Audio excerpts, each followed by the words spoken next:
Hello, everybody. Welcome to the Buckeye Weekly podcast. I am Tony Gerdeman, here as always with Tom Orr. Tom, how you doing? You know, I feel like I'm doing exactly the same as I was the last time because I don't think anything has really changed since the last time we spoke. How are you doing? Are you also largely the same? Yes, I am the same largely. Yes, Tom. Thank you for insulting me and making fun of my weight. I appreciate that.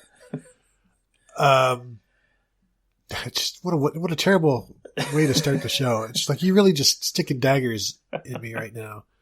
But I'm glad you're doing well. That's what's most important. You are doing well, Tom. Mm-hmm. Me, I am now an emotional wreck. Mm. Oh, pull yourself together. We got a podcast to do. Pull your pants up, put your suspenders on, and let's do this. We didn't get a chance last week to talk about what Gene Smith had to say, so we thought we'd go over that because it gains relevance every day. We talked to him last week on a podcast last Friday, and he talked about the process of returning to play, mainly returning to play football, because that is the biggest thing going on right now. And also to let you people know, we're going to start doing shorter shows. Because, Tom, I put a poll out on Twitter asking you, do you want more shows that are shorter or the same number but longer shows? Like 2 1-hour shows a week or like 3 or 4 30-minute shows-ish a week. And do you know what that poll came out to? Yeah, that poll came back and said, no one has a commute anymore, so keep it short because I'm not walking the dog for an hour and a half. I think that's how I read that poll, yes. Yes, and do you know what percentage of the people said shorter shows? I did not, but I'm going to guess that the number of people who wanted longer shows was 31%. Do I win? You do in fact win. Nice.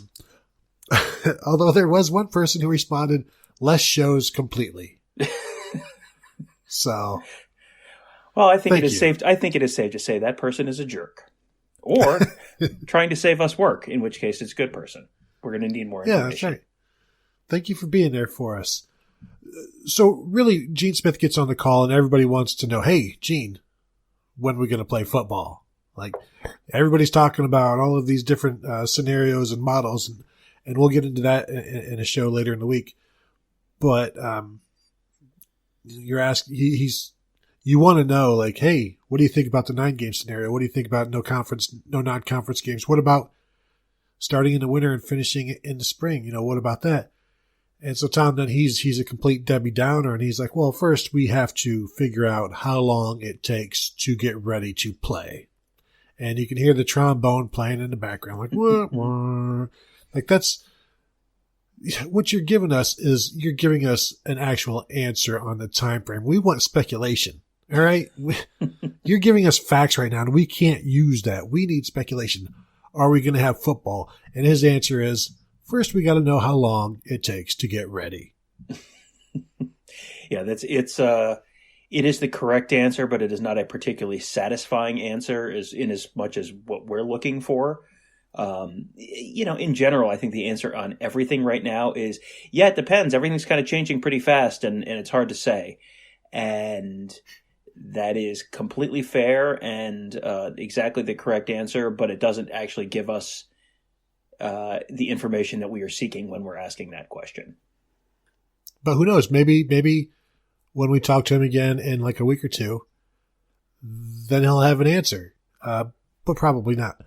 One of the things he talked about is that the athletic directors in the Big Ten, they have morning calls, I guess, pretty much every day, and they talk about their athletic directing, and like Gene probably talks about all of the trophies they've won, and the athletic director of Michigan forgets to put his phone on mute, and you can hear him grumbling and cussing, and then they have to remind him, hey, put your phone on mute, and then he does that. But the most common answer, well, some of the common answers in terms of return to play, I think we talked about this maybe on the last show, where Kirk Ferentz said 8 weeks. Ryan Day said, maybe 6 weeks. And that's what Gene Smith also said, is that Ryan was in like the 6-week range. some other coaches may say 4 weeks, but that's, Ferentz said 4 weeks of strength and conditioning and then 4 weeks of practice. And you've got everybody working out from home right now. And so even with all of these coaches calling each other every day, and Ryan Day, as we learned from Gene Smith, has been a huge part of that, where he is presenting stuff to the rest of the Big Ten coaches and his thoughts. I'm sure they all are. It's not like he's the head of, he's not Kirk Ferentz in terms of, I've been here since 1999, but they're all presenting their own situations, their own thoughts, ideas of what it would take. But when you've got guys who are working at home, it's all a complete, mostly an unknown in terms of how long it takes to get those guys back into shape, even though they're pretty much, ain't none of them going to come back with like the freshman 50. But these are still unknowns, and it's a lot of guesswork.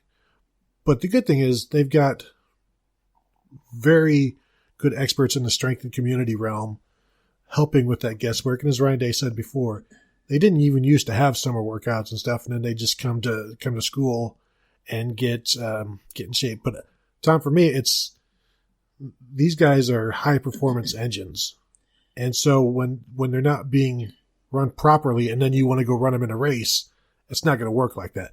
Back in the day, you could do that with everybody being a Ford Fairmont, and now these are completely different animals we're talking about today. Yeah, I mean, you run into this with the concept of baseball spring training too, and everyone says, "Well, these guys, you should just work, warehouse jobs during the off season, and they'd smoke 3 packs a day, and they'd come in to play themselves into shape in spring training, and everything was fine." And I don't know why everyone's complaining now.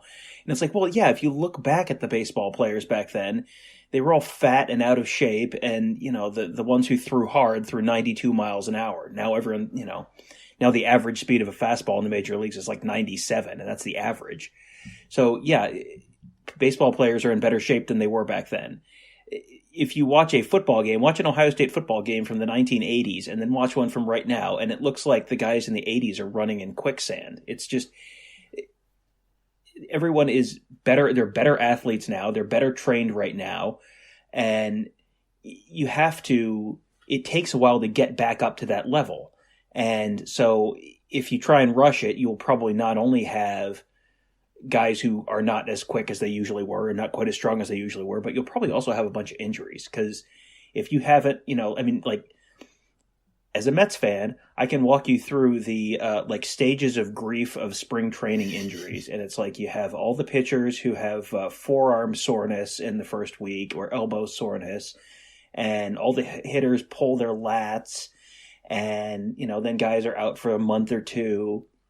You don't want to get into guys pulling hamstrings or whatever during fall camp, because then you miss a bunch of time. I mean, that was Mike Weber. Was it 2017? It was that he tore his hamstring in fall camp and then missed like a huge chunk of the year.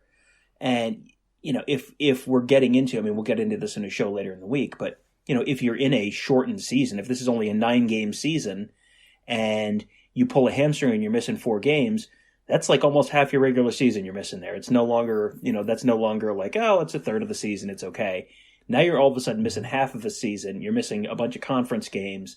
You really you get into a pretty big issue there. So yeah, they want to make sure that they give these guys enough time to ramp up and really do it right, so that you don't have guys going out there and getting hurt. Yeah, exactly. And Gene was also asked about a hard deadline for when, if you get past this day, then there is no college football. And basically you can't have that yet until you know how long it takes to return to play. And then once you have that, it's kind of, I guess you'd equate it to an equation where you need this part of the formula, and then you can start plugging other numbers into it. And right now they're still trying to work out that formula of the return to play. And that's when you can start to answer, okay, well, if we're not allowed to be outside by June 15th, then now we're down to a 9-game thing. And then, it goes on and on like that. So that's why the return to play is so important, because it factors into everything else. It begins to provide answers for everything else. But right now we have, the return to play situation that day may mean nothing, because if we're still all under lockdown, it doesn't matter if it takes 8 weeks to get ready if we can't go anywhere.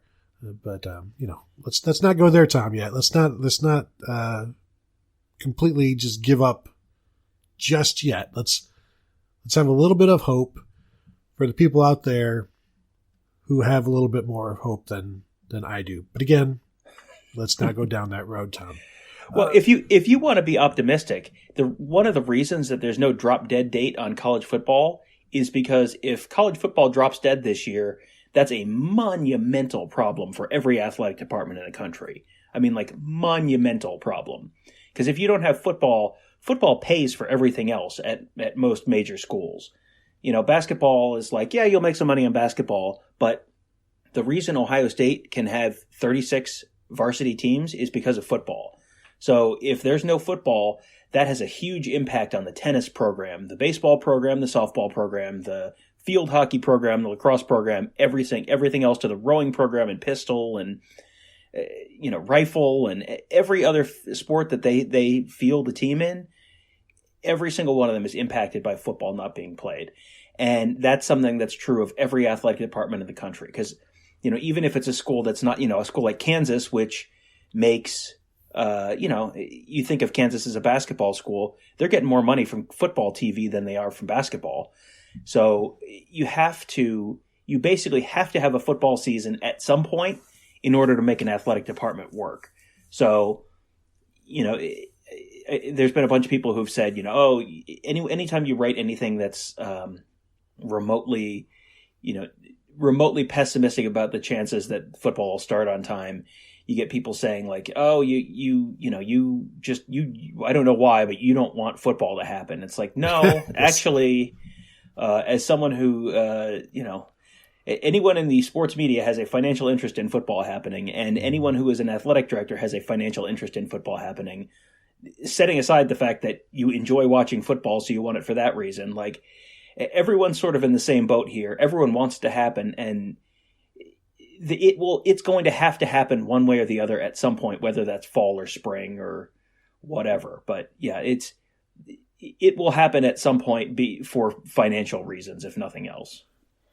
That's like my last line of hope, is simply because if it doesn't, then there's some very serious issues, and these are issues that athletic directors don't want to have to deal with, or it's a road they don't want to go down. And we're even starting to see that now with Cincinnati canceling, dropping men's soccer as a response to what's going on. And Gene Smith mentioned, before I talk about Gene Smith, Barry Alvarez at Wisconsin, they decided not to bring back any of the winter or the spring athletes who had their seasons shortened. They didn't want to pay for any of those seniors to return.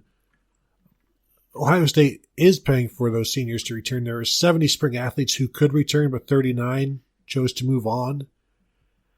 And so those 31 returnees are the equivalent of 14.28 scholarships.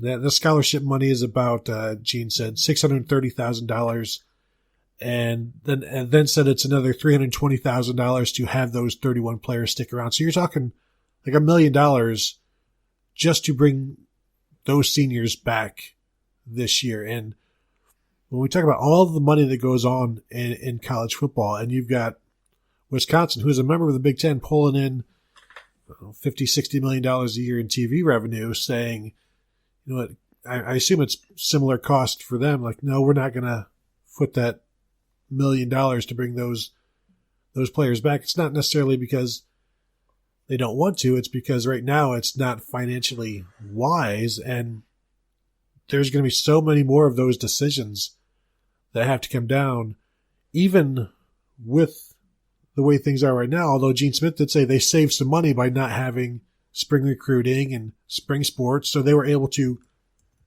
pocket those expenses, and they'll get to June with, what do you say, like $10 or $11 million in the bank, basically. And so Ohio State will be okay for this occurring fiscal year. It's that next fiscal year where, like you said, football funds all of it. And if there is none, there's nothing. And that's why, like you said, Tom, that's why there can't be no football. And I'm with you. When we get into our scenario show, it doesn't really matter how late things have to start until you start getting into an area where now the 2020 season is overlapping with the 2021 season.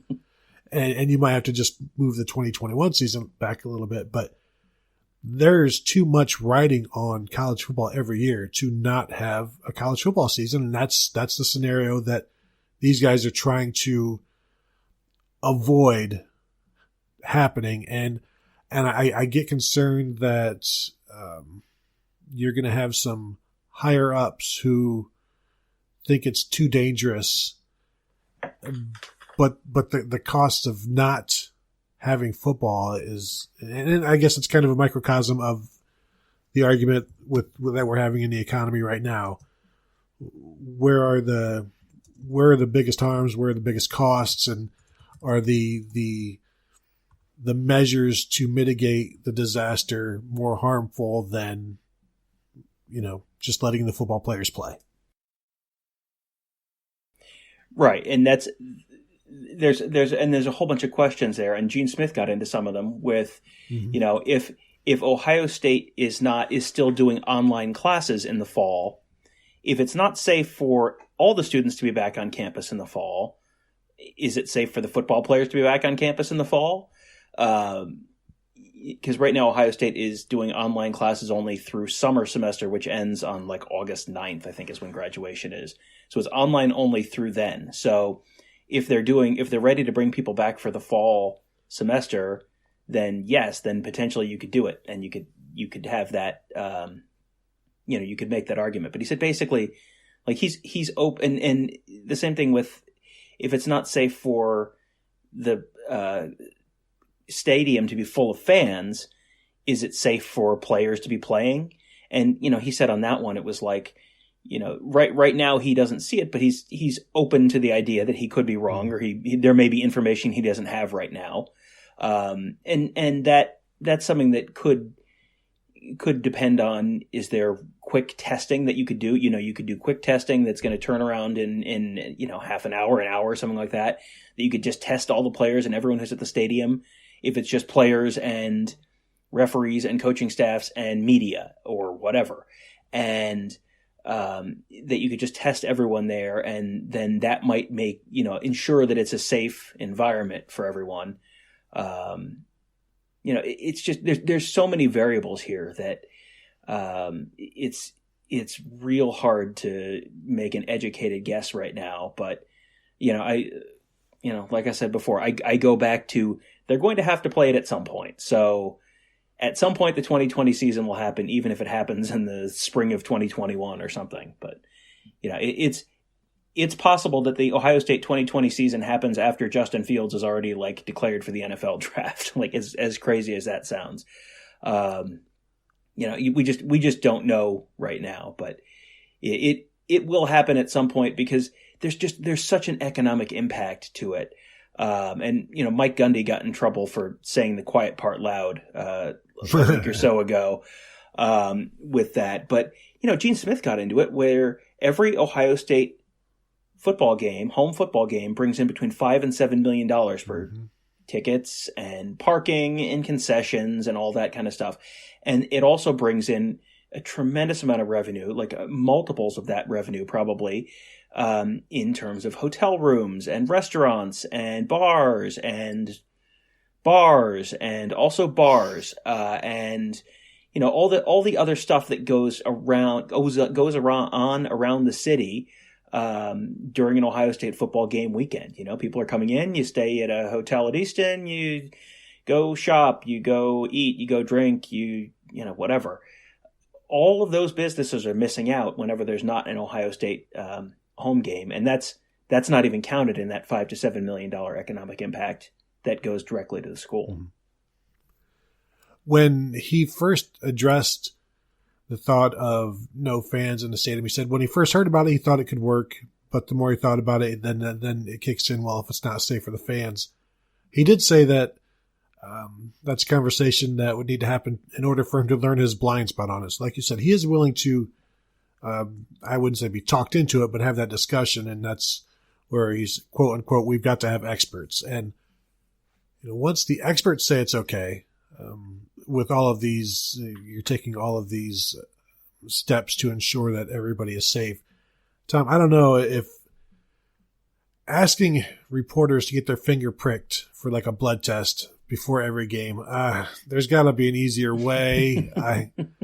Now I've got to put a Band-Aid on while I'm scooping up free food. Or like, what if now when I'm trying to get a soda, like, now I've reopened my wound from my thumb.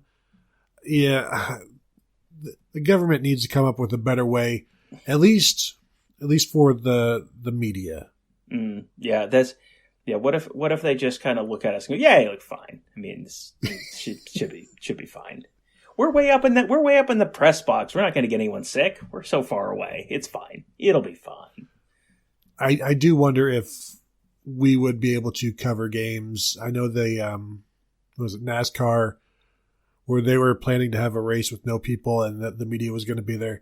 I would assume we just wouldn't leave the press box until after the game, and everything would be telecommunications, or teleconference with, I don't know, the players after the game. I don't even know.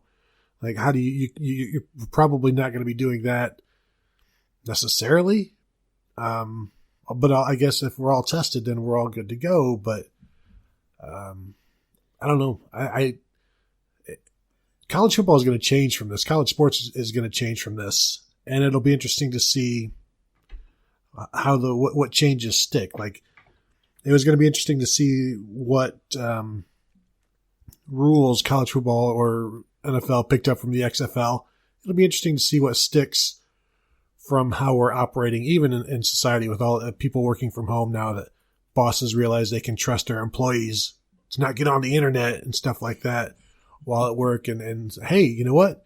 We're still productive.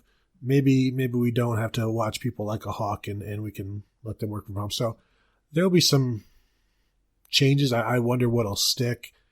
But with the media, you're going to have to treat us right, or else we'll write bad things about what they're forcing us to do. Like, do you realize, like, maybe my left thumb doesn't bleed, and so they had to stick my other one? And it's like, I had the worst experience today. Whoever was doing these finger pricks, terrible job. I want a badge number. I want an apology, and like some sort of monetary apology that I can then spend on beer at the hotel later.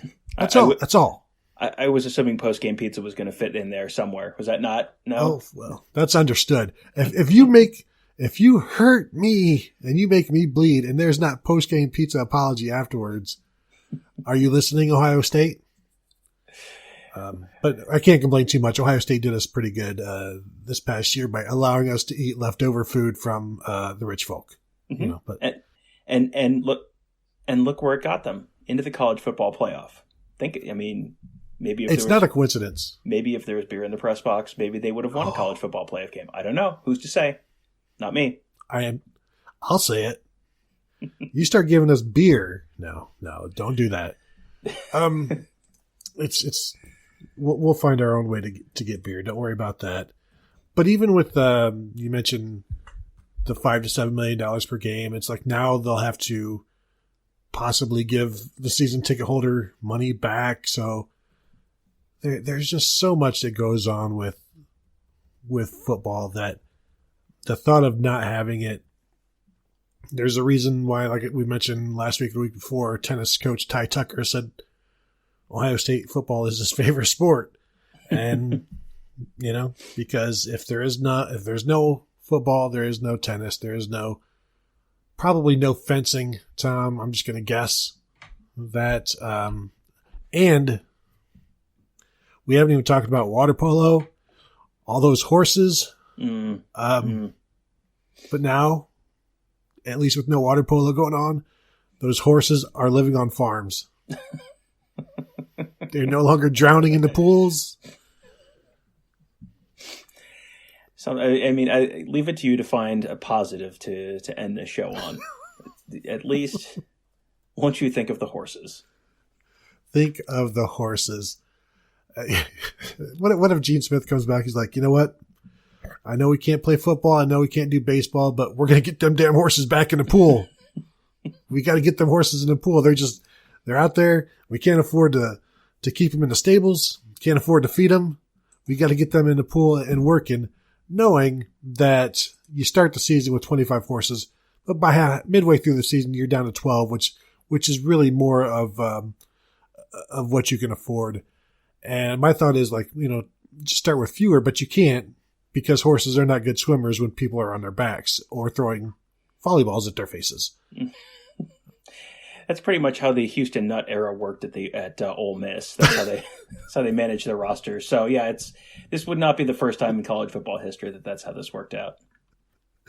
So at Ole Miss, what do they do? Like chicken fights in the pool, and then like whoever doesn't survive, you're cut too, shushy. That's why you can afford to sign 37 people, because half of them aren't going to make it because they're on the bottom of the chicken fight.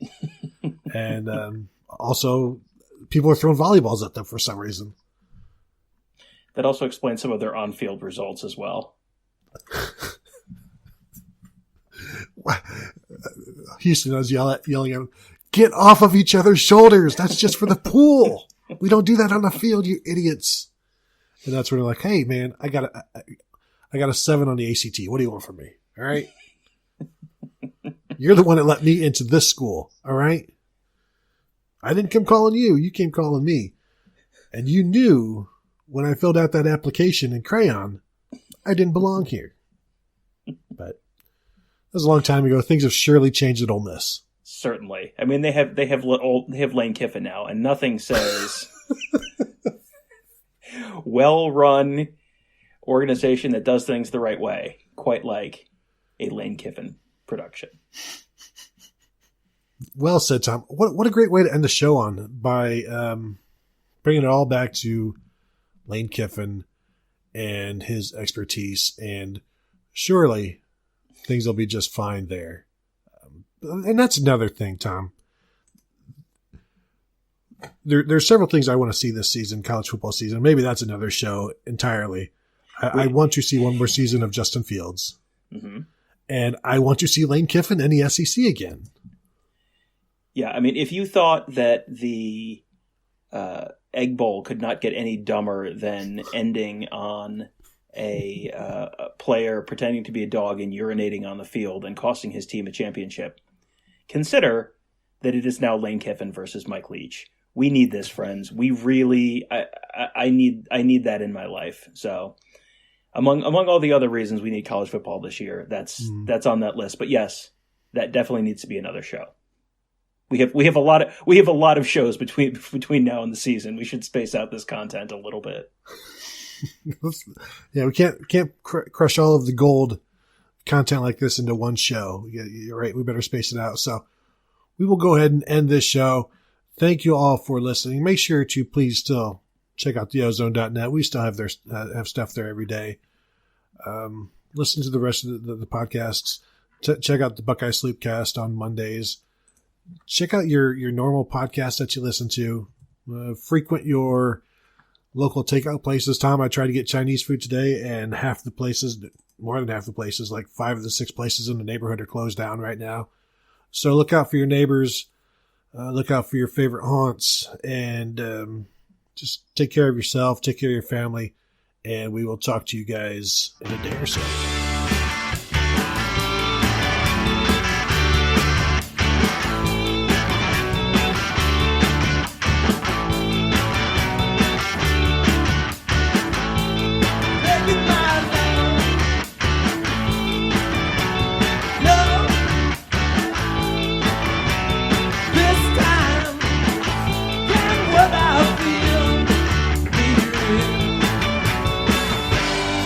Well, she threw away the motel key.